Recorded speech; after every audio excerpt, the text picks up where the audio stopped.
Hello పిల్లలు మరియు కుటుంబ సభ్యులు, ఇవాళ మనం బైబిల్లోని ఒక ముఖ్యమైన కథను వినబోతున్నాం. దేవుడి ఆదేశాన్ని వేరుచేసి పాపంలోకి పడిన మనుషుల కథ. అందరూ సిద్ధంగా ఉన్నారా? కాబట్టి కథ మొదలు పెడదాం. ఒకప్పుడు దేవుడైన యెహోవా చేసిన అన్ని జంతువులలో ఒక సర్పం ఉండేది.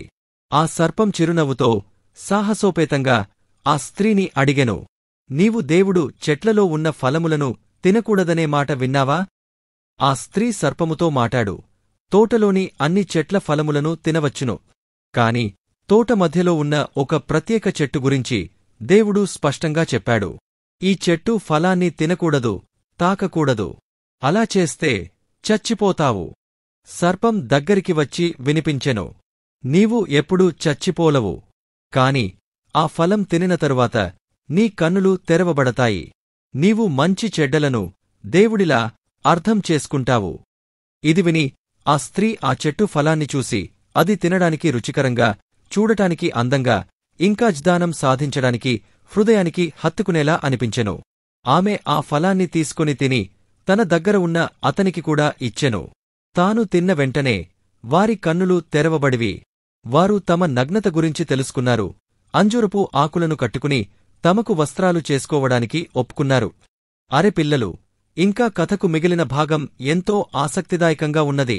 మా వీడియోను లైక్, షేర్ అండ్ సబ్స్క్రైబ్ చేయడం మర్చిపోకండి.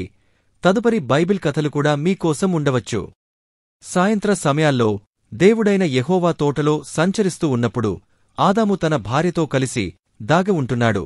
దేవుడు అడిగెను, నీవు ఎక్కడ ఉన్నావు? ఆదాము భయంతో జవాబిచ్చాడు, నేను నీ స్వరం విని నా నగ్నత్వం తెలిసి దాగుకొన్నాను. దేవుడు అడిగెను, నీవు నాగ్నుడవని ఎవరికి తెలియజేశాడు?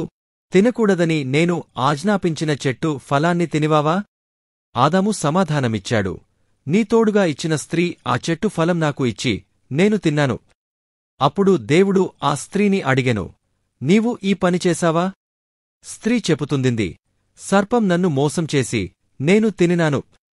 దేవుడైన యెహోవా మొదట సర్పాన్ని శపించెను, నీవు పశువులందరికీ, అన్ని జంతువులందరికీ శపించబడతావు.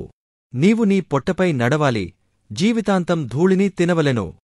తర్వాత దేవుడు స్త్రీకి చెప్పెను, నేను నీ తలనొప్పిని మరియు బహు దున్హకాన్ని పెంచుతాను. నీవు పిల్లలను వేదనతో ప్రసవించాలి.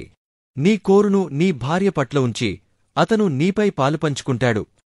ఆదాము పట్ల దేవుడు ఇదే రకమైన శపను పరిచెను, నీవు నీ భార్య మాట విని ఆజ్ఞను ఉల్లంఘించి తిన్నందున నేల నీ కొరకు శపించబడును.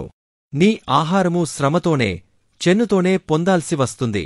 నేల మరొకటి, ముల్లు మొక్కలను, పొలమందు ఉన్న చెట్లు నీకు మాత్రమే ఉంటాయి. చివరగా ఆదాము తన భార్యకు హవ్వ అని పేరు పెట్టెను. ఆమె అన్ని జీవుల తల్లి అవుతుంది. దేవుడు ఆదాము మరియు హవ్వాకు పిల్లలు వేసి వారికి చర్మ వస్త్రాలు తయారుచేసి అందించాడు.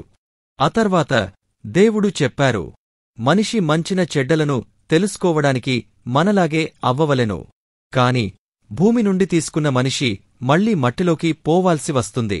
అందుకే నీకు, నీ భార్యకు, అలాగే నీ పిల్లలకు భూమిలో శ్రమతో ఆహారం సాధించవలెను.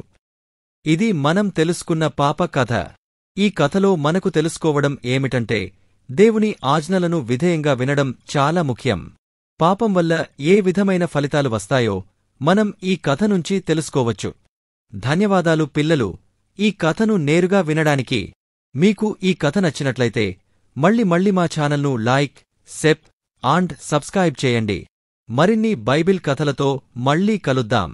అలాగంటే మీరు కూడా దేవుని ఆజ్ఞలను మానవీయతతో పాటించాలని, ప్రేమతో మరియు నిస్వార్థతతో జీవించాలని మర్చిపోకండి. ఇంతే, మళ్ళీ కలుద్దాం.